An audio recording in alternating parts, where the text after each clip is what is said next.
Welcome back to the channel, everybody. Thank you so much for joining me and allowing me to continue to be your daily advocate. If you're new here or you're not subscribed for any reason, please do me a huge favor and hit the subscribe button.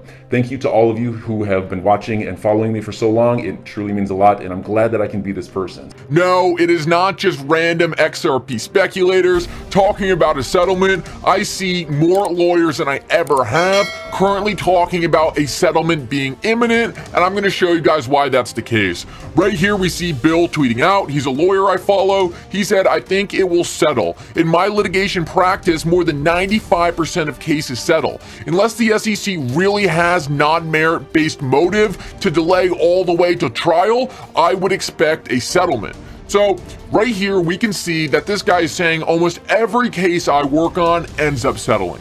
Jeremy Hogan has said in the past that the judges are actually incentivized to make the two-party settle so that she doesn't have to rule on any issues that could end up being controversial. You let the two parties hash out their differences, you help mediate the negotiations, but at the end, you let each party make their compromise and really figure out the best way for both of them to move forward. We can see right here that this guy responded, and he says, "I see Ripple taking this to the end. They want to set a precedent for the industry, not just themselves." So this is a very interesting perspective right here. He's essentially saying, I don't think Ripple's going to settle because I think Ripple wants to create a precedent for the entire crypto industry.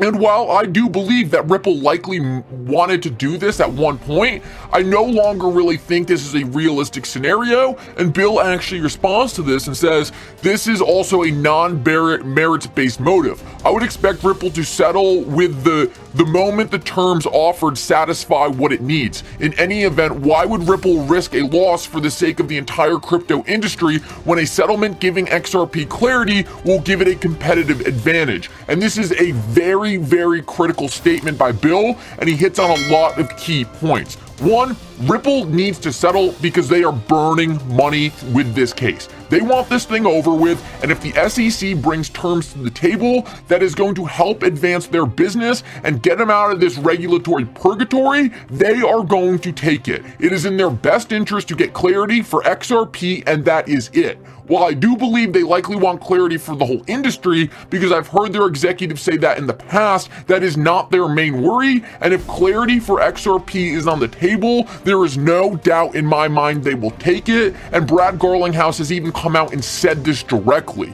Also, I think it's very important to address his other thing he says, and he says XRP clarity gives it a competitive advantage, and this is so true. If XRP is giving clarity through this court case and the SEC says they do not see it as a security because it does not fit their definition of what a security is, then XRP is going to have a huge advantage in the US market. We have already seen the SEC backtrack on their statements regarding Ethereum and Bitcoin. XRP would be the only cryptocurrency given direct and certain clarity on its status by the SEC. This would allow institutions to pour into the asset. Ripple holds a lot of XRP, and this would do insane things for their business. I think this is just a great thread to point out by Bill to show that both Ripple and the SEC are incentive to settle this. Why the SEC? Well, they've been losing this case miserably. The whole organization is becoming a laughingstock by retail investors, but as well as congressmen and different representatives who are sick of hearing their constituents complaining about the actions going on at their agency. The SEC has been playing defense this entire case. They likely want to get out of this with something they could call a win, which would be a settlement, so therefore I believe it is most likely for them to do this. I do not believe they would dare go to trial based on all the evidence we have seen play out on in this case. I really haven't seen them present any evidence, so I think the SEC is likely the party actually begging Ripple to come to the table, and I think once Ripple gets everything it wants, then I think we're very likely to see a settlement take place. I want to keep moving though and really address why so many different lawyers, so many different personalities are all talking about a settlement and why it could happen any day now. Right here we can see Jeremy Hogan tweeted this out, and essentially this is a clause from the Ripple SEC case that says at the end of each fact discovery period, Ripple and the SEC must meet up and talk about a settlement. This is one of the things judges use to try to help convince the parties to come together and settle. like I said before, the judge does not want to make the decision in this case. It is much easier for her if the SEC and Ripple can settle this thing, make a compromise that works good for both of them, so she doesn't have to get in the middle and start deciding on all these huge issues. It's a lot easier for everyone. Jeremy Hogan tweets out, yes, a 1-hour settlement discussion happened a couple months ago. It didn't settle, which means the next most likely settlement time would be at mediation. See arrow below, which has been hosted by the one and only Judge Netburn, who has seen all the documents in camera review. So right here, Jeremy Hogan is saying that it is very likely that in the next 2 weeks, we are going to have Ripple and the SEC come together with Judge Netburn to talk about a settlement. So something very interesting about this, and I saw Jeremy Hogan say this in a reply tweet, is it is very likely Judge Netburn will communicate to both of the parties how she wants to rule on some of the major upcoming motions. This will allow the parties to hash out their differences, figure out how the rest of the case will be decided, and then come together and say, based on this, and this happening, with what Judge Netburn said, we can then tailor our settlement based on the potential outcomes that are going to come later down the road. So this is huge because what Jeremy Hogan is pointing out here is that there are likely a lot of settlement talks that are going to be happening in the next 2 weeks, so we need to be on high alert. I tweeted out right here, settlement discussion will happen in the next 14 days. Everything is playing out exactly how they said it would. COVID accelerated the timeline. This is the final act. So what am I talking about here? What timeline? Who has been talking about this? Well, I believe this is where this video gets very interesting. Because as we can see right here by Fame21 More, Darren Moore, excellent channel. Make sure you guys check him out. He's one of the best researchers in this space. Exclusive IMF, 10 countries simulate cyber attack on global financial system.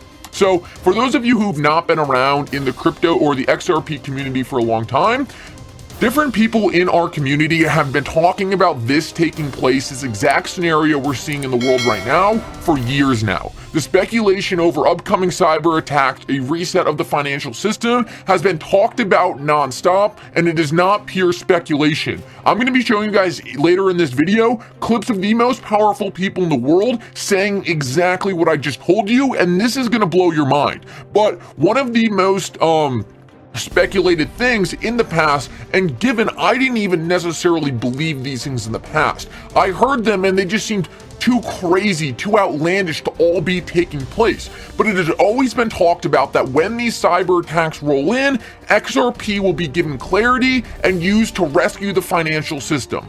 I know it sounds crazy, but bear with me. What we see right now, and as I tweeted out, the fact that settlement discussions are happening now. We are closer to ever to XRP getting the clarity it needs, and at the same exact time, we now have cyber attacks going on all over the world. Right here, breaking. SWIFT system might be under serious attack. Be ready for a new SWIFT alternative. U.S. banks prepare for cyber attacks after latest Russia sanctions. The narrative right now is built around cyber attacks. And in no way am I saying that everything we're watching right now is all a plan, but all I'm saying is take a look at this because it is clear this is being foreshadowed for a long time. So whether people knew this was going to happen or this was all a plan, it doesn't matter. This has been foreshadowed. It is clear that this is known that this was going to happen. So just listen to this. When I think about systemic risks to the let me turn up my volume. When I think about systemic risks to the financial system, I always think about cyber risks really more than anything else. We may have, through financial inclusion, digitalization, fintech, a bit more vulnerability. Why? Let me just say one word: cyber attacks. I believe that there will be another crisis. It will be more significant, and we need to actually start preparing for that now. When we do see this next crisis, it will be faster than what we've seen with COVID. The exponential growth rate will climb, be much steeper. The impact will be greater. And as a result, the economic and social implications will be even more significant.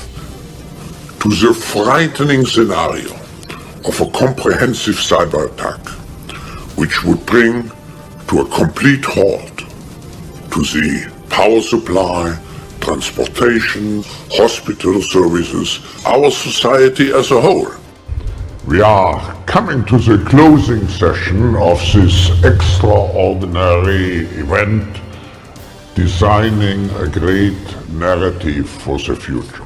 So 2 things right there. Tell me Klaus Schwab doesn't sound like the ultimate villain. Second, sorry about the volume. All those clips were on different volume levels. I felt like a DJ over here, like trying to adjust it perfectly on each clip. But right there, we saw the Federal Reserve, IMF, BIS, all the most powerful banking institutions in the entire world foreshadowing a cyber attack in 2018, 2019, and 2020, years before all of this was playing out. We can see that now in 2022, we have the cyber attacks rolling in exactly like all these different powerful institutions we're talking about. These are no joke people. These are the heads of central banks all over the world who have been perfectly foreshadowing the events we see taking place right here. And to add something else, this is a meeting from 2019, a national security crisis, a simulation on digital currency wars, and guess who's sitting right at this table? Yep, right there, that is Gary Gensler in the center of these digital currency wars, talking about how cyber attacks and the threat of these cyber attacks could put us in a situation in which we need to implement a digital currency to rebuild the financial system. Let's keep moving though, and just to put a cap on all of this, I wanted to show you guys this tweet by Tony Valentino, because this is all the way back to 2018, and this is just once again foreshadowing exactly what we are watching playing out right before our eyes. Guys, I know it sounds a lot, very conspiratorial, but look back, it will blow your mind how much everything we're watching right now has been perfectly laid out by different people. Tony Valentino tweeted out, "Money is power, and whoever controls the financial system and the blood of the system, XRP will dominate. The IMF and BIS, etc. are all Western creations and tools. Wait for their announcements. Besides XRP, the West has nothing to counter China, Russia, and the BRICS as a whole. When the BRICS nation unveil their new payment system, and China in particular reveals their gold-backed crypto, do you think Western world is going to just sit back and panic? Or do you think they don't know exactly what's coming and have been preparing? XRP will restore the balance of power." Guys, it gives me chills reading these things right now. It blows my mind that people could foreshadow the events we're watching taking place right now so perfectly, all while XRP looks like it has the clarity about to be rolled in. Last of all, take a look at this picture of Brad Garlinghouse sitting next to members of the IMF, BIS, and central banks all over the world. There are no coincidences, and especially not when there are this many in a row. So enjoy your day, everybody. I'm always here for you. Leave any comments or questions below, and be sure to subscribe. But thanks, everybody. I really appreciate you. Enjoy your day, and I always have your back. So thanks so much, everybody.